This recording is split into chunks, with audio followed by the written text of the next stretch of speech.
How to Manage Personal Finances book, Chapter 15, Political Bingo Cards and Selecting an Investment Advisor. This is Ken Boyd with the Accounting Accidentally Substack page.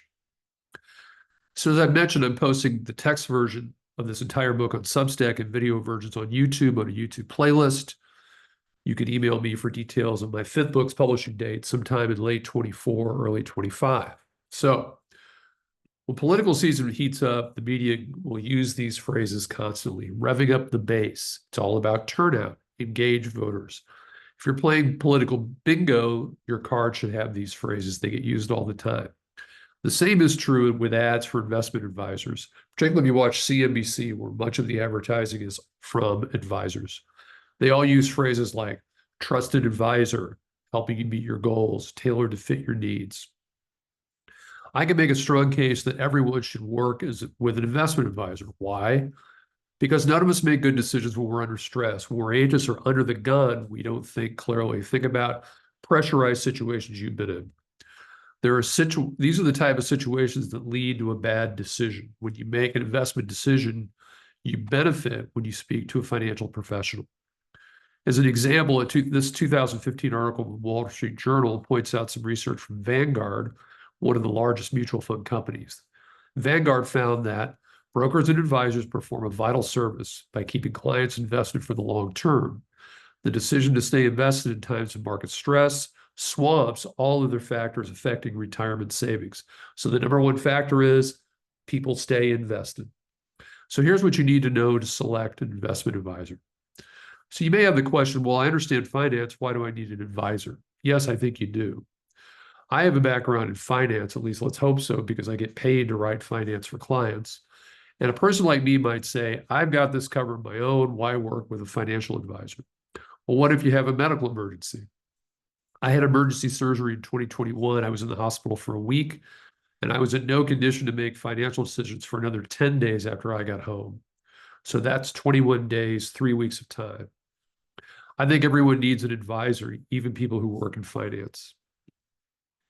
Years of experience. Okay, it sounds obvious, but there's a specific reasons why experience is particularly important. Has the advisor worked with clients in a market downturn? So consider what's happened over the past 25 years. To explain, this Investopedia lists the S&P 500's annual returns for the past 25 years.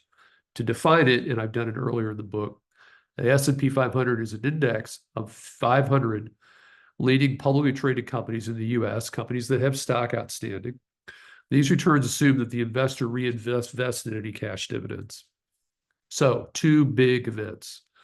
The 2008 financial crisis, I always recommend the movie The Big Short that does an amazing job at explaining what happened. 36.5% decline. The dot-com financial crisis, down nearly 12% in 01, down nearly 22% in 02.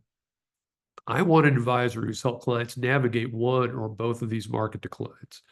The guidance may sound something like this. We've had market downturns like this before, Mr. Client. You still own quality stocks and bonds issued by companies that have been profitable for the long term.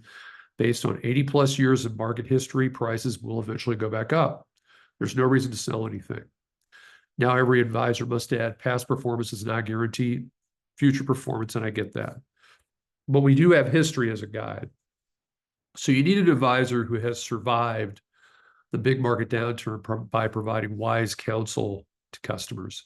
If the advisor didn't do an effective job during the downturn, he or she wouldn't have any clients. So people who are advisors who have made it through these tough times have given good advice, good guidance.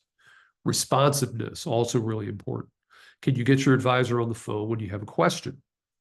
Many large financial firms have decided to focus on clients with the highest net worth to free up each advisor's time to service the big fish customers. Smaller accounts are given an 800 number. They don't have the same access. Well, what if you're not a big fish? Life events happen. Maybe a parent passes away and a child must unravel the parent's investment accounts. Maybe they've inherited them. You're closing on a home loan. You need to move funds for closing. My daughter had this experience recently. Customer service people are nice and well-meaning, no question, but they don't know you personally. So the question is, can they solve the problem? So what do? Ask an advisor if you get them on the phone or someone in their office who knows who you are and knows you personally. If they work for a large financial service company, and I won't name anybody, the answer may be no. So how do you find an advisor? What's the best way? Hands down, is to ask friends for a referral. It's an important decision similar to finding a doctor or an attorney. Rely on people you know and trust to find the right advisor.